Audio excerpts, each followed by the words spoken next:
Tired of big tech clashing with your Catholic values? Fide Chat is now live on the Apple App Store and Google Play Store. It's private, encrypted, and built by Catholics for Catholics, with features like parental controls and more. Connect securely with family, friends, and groups. Download Fide Chat at fide.email. Technology without compromise. I've told you about, and in light of, the new synodal mysteries of the Rosary that the synodalists really want you to adopt. Now, if you're fine, 50 Hail Marys, 5 Our Fathers, plus the prayers at the beginning and the Glory Bees and the rest of the components of the Rosary a little too much, and maybe the gospel a little too scary or too rigid, and you want to meditate on a particular reading of the book of Acts, and you want to gain the fruits of those mysteries being diversity, listening, equity, sharing repeatedly, and of course inclusion. Yes, the DEI mysteries. If you want to embrace that, and the same people who really want you to do that, they are now starting to push back on traditionalists and tradition-friendly bishops, cardinals in the Roman Curia, who have been quietly talking to the media and peacefully saying this is a good time for the Pope to undo his restrictions on the Latin Mass. You're seeing this coming from a lot of different quarters. These are fairly high-profile cardinals and other bishops who said, you know, I don't really agree with Traditionis Custodes, actually. It'd be a good time for the Pope to lift the restrictions a bit. There are a number of those, and I report on them when they come down the pike. And now, the same people who brought you the new synodal mysteries are bringing you this. Same outlet. Written by Robert Mickens. Headline, Reviving the Old Latin Mass would be a colossal mistake. A number of traditionalist bishops, that's laughable, encouraged by young self-appointed Catholic influencers on social media, are trying to pressure Pope Leo to undo the restrictions of the pre-Vatican II liturgy. So, the first correction here, not a single one of the bishops or cardinals advocating for a restoration of the traditional Mass in some way are traditionalists. Not a single one. They're tradition-friendly. Some of them are traditionally minded in a lot of ways. But none of them are traditionalists. When you really dig deep into what they promote, virtually every single one of them tells you the problem with Vatican II was not the contents of the document, it was its implementation. And that's the dividing line. Because the problem with Vatican II was it promoted a new ecclesiology, a new theology on what the church's mission is in the world, what it understands the gospel to be, what man's relationship to God is. And from everything there, you get all the weird stuff that came from Vatican II, including the changes to the liturgy. But not only that, to communion in the hand being acceptable, to weird conferences at the Vatican on secular political issues that have nothing to do with the salvation of souls. And until you address the ecclesiological problems, which then give you the doctrinal changes and the toleration of heresy and the suppression of tradition, you're never going to fix the problems. And of course, that's why there are no traditionalist bishops. The closest is Bishop Schneider, and he's an assistant bishop, and I don't see him getting a promotion anytime soon because he's already started correcting Pope Leo publicly on a couple of occasions. But this is the new pushback. It would be a colossal mistake to reviving the old Mass. And who do they have write this? Mr. Robert Mickens, who is widely well-regarded and not always considered the most hardcore voice of the new synodal church. Here's his argument. And yes, for those of you who might be younger, he insults Gen Z explicitly here. Quote, at a time when the world is plunged into a deep darkness not seen in many decades, and some would say is being held captive and being destroyed by a handful of evil, cynical men, it's flabbergasting that the Catholic Church is so self-absorbed to think it has the luxury to spend even 10 minutes fighting over an internal affair such as its liturgy.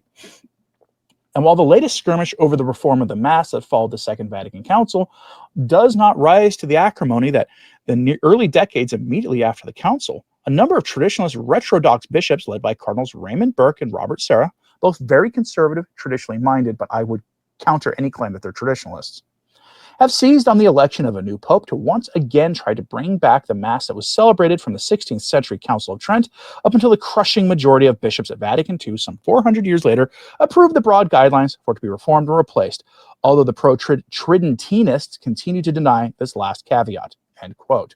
That's because it's false. Everything he said there is false.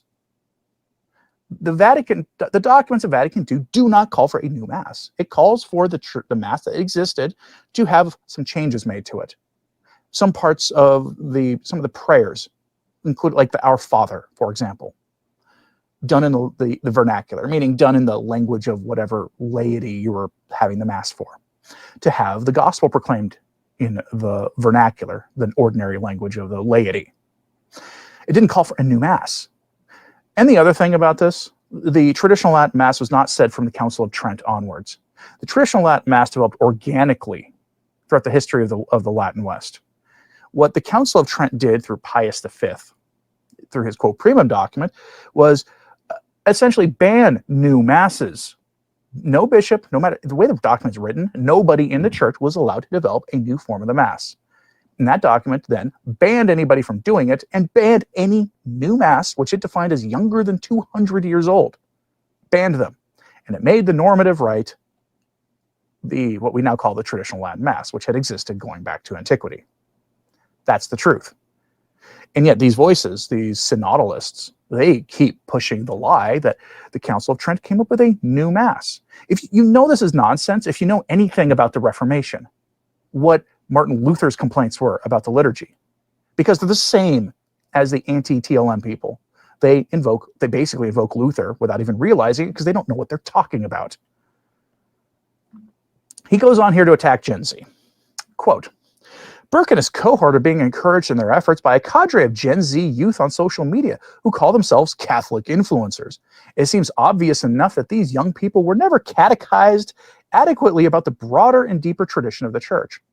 In fact, they admit as much, and some even loudly complain about it. This is not entirely their fault. The implementation of Vatican II and its doctrinally rich decrees and teachings was not always well handled.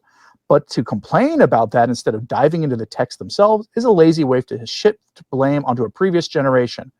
Says the guy calling Gen Z clueless. He's attacking Gen Z to defend what some Gen Z people call the boomer right. Now, if you watch me for a long time, I don't get into the boomer this, boomer that stuff. I think the problem is much more complicated than blaming a generation out of hand for anything. And that every generation, in my memory, had some kind of baggage that it had. I'm tail end of Gen X. I could go off for hours about the problems of Gen X, so I don't do the boomer this, boomer that thing. But here he is attacking Gen Z, which, by the way, I've seen Gen Z Catholic influencers, and I don't know who they're talking about because they don't latch on to Cardinal Burke or Cardinal Sarah. They don't, not from what I've seen. Let me know in the comments if you think I'm wrong about that, but I haven't seen it.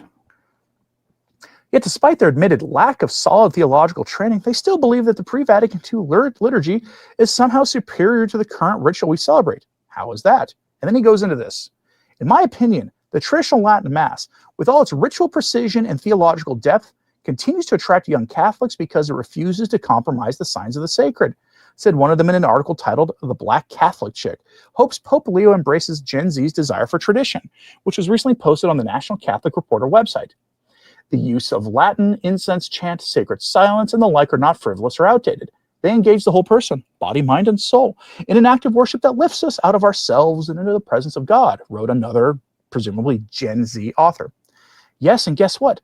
Latin, incense, chant, sacred silence, and the like were never eliminated from the liturgy after Vatican II, even if some presbyters, meaning priests, and their communities undervalued or decided not to avail themselves of these elements. And he's basically echoing what Pope Leo said.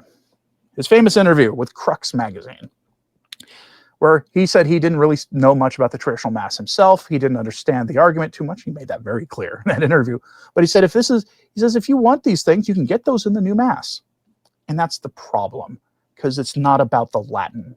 Yes, we defend the use of Latin, because once you turn it into the everyday language, your priest can then start changing the prayers of the Mass, including the Eucharistic prayers. He can start ad-libbing it and turning it into a rite of personal glorification. You've all seen it, all of us have, by going to a new Mass at some point.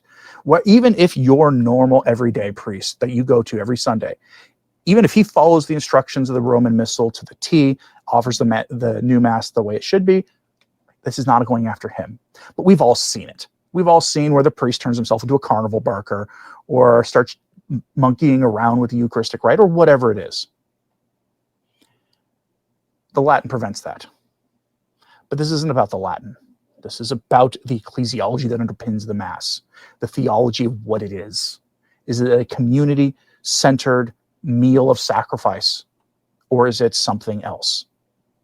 And the traditionalists will tell you it's something else. And we true traditionalists don't really talk much about the richness of the rite versus the new rite. We don't, because it's more than that. But he's reducing it to that, to illustrate the point that he thinks that traditionalists, especially Gen Z traditionalists, are clueless.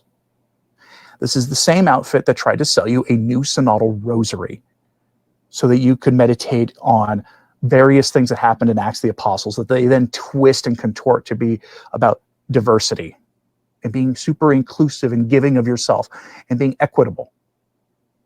They turned it secular. And now they're beginning to use their not inconsiderable weight. Robert Mickens is a heavyweight voice on the progressive side, on the modernist side. They're using their considerable weight to push back. The true synodal thing for them to do would be to issue some kind of document that would allow the traditional Latin Mass to come back at least a little bit more than Traditionis Custodes. After all, it would be listening to diverse voices and being inclusive and equitable and journeying together. But that probably won't happen. And if that little bit happens, still nowhere near what Summorum Pontificum said, these voices don't want that to happen because it will allow Catholic worship to stand side by side next to the new synodal church in the same spaces to some degree. And they can't do that. That's why these places implementing Traditionis Custodes right now, every week I'm telling you about at least one, if not two, high-profile TLM parishes somewhere in the U.S. getting their masses canceled. They can't have them existing side by side. What's left, what's being allowed to survive at this point are things on the hinterlands of dioceses, in the industrial waste parts of town, in the big cities, or out in the rural areas, away from the normal parish life, which is exactly what Traditionis Custodes called for, to sequester Catholics away from their new synodal religion, as they called it themselves. I'm hoping that you see this growing problem here. It's all connected. Everything we talk about here is connected. Let me know what you think about this in the comments, please. And remember to pray for the voices we spoke negatively about. I promise you, not trying to make you mad, in this case, at Mr. Robert Mickens, by just cavalierly smearing Gen Z, which I'm not even a part of. And I have my own, generational issues with them, as one generation, a member of one generation to others will always have. But he cavalierly dismisses Gen Z's concerns, and really the concerns of everybody who calls himself a traditional Catholic. Pray for him. And always pray for the church. I'm Anthony Stine. Ave Maria.